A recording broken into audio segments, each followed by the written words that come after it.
হতো তারা বুঝে কি কষ্ট। আমাদের যাদের সন্তান শহীদ হয় নাই, নিহত হয় নাই, তাদের কষ্ট আমরা হয়তো বুঝতে পারব না। সেজন্য আজকে আমরা যারা আমাদের শহীদদের আত্মীয় স্বজনকে সান্ত্বনা দেওয়ার জন্য, তাদেরকে দোয়া করার জন্য আপনারা উপস্থিত হয়েছেন, আমি আপনাদেরকে আন্তরিক অভিনন্দন জানাই, মোবারকবাদ জানাই এবং দোয়া করি আমাদের এই শহীদ পরিবারগণ যাতে আপনাদের এলাকায় যতদিন বেঁচে থাকবেন তারা যেন আপনাদের সহযোগিতা পায়, আপনাদের সহমর্মিতা পায় এবং তারা যাতে মনে না করে আমরা একা পারবে ইনশাআল্লাহ। সম্মানিত ভাই ও বোনেরা, আমি কোরআন এবং হাদিস থেকে শহীদ শব্দটার একটু অর্থ পেশ করতে চাই।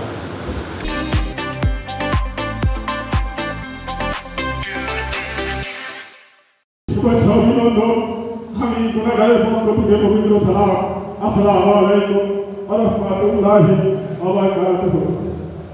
আরে ভাতিজা, তার ইচ্ছা ছিল লেখাপড়া করে সে সেনাবাহিনীর একজন অফিসার হবে। আমার সকল বাড়ির পরিবারের সকল সদস্য তারা আজকে বাহাদুর হয়ে প্রতিবন্ধী হয়েছে। ছেলে উচ্চতা ছিল ছেলে টাকার অনুরোধ জানাচ্ছি। সেই সাথে আজকে সৌরভ সহ এই শেরপুর জেলায় 5 জন লোক শহীদ কামনা করে আমি আমার এখানেই শেষ করছি। সকলকে ধন্যবাদ। আসসালামু আলাইকুম ওয়া রাহমাতুল্লাহি ওয়া বারাকাতুহু। মাওলানা হাফিজুর রহমান প্রধান অতিথি হিসেবে উপস্থিত আছেন। বাংলাদেশ জামাত ইসলামী বিশেষ করে জুলুমতন্ত্রের অবসানের জন্য এর কোনো বিকল্প নেই। 1971 সালে যে যুদ্ধ হয়েছিল, স্বাধীনতার যুদ্ধ, সেটিও বৈষম্যের বিরুদ্ধে হয়েছিল। সাগর সাগর রক্ত পানি দিয়ে সেই স্বাধীনতা গুলি করে পাখির মতো হত্যা করার আন্দোলনকে দমন করার চেষ্টা করা হয়েছে।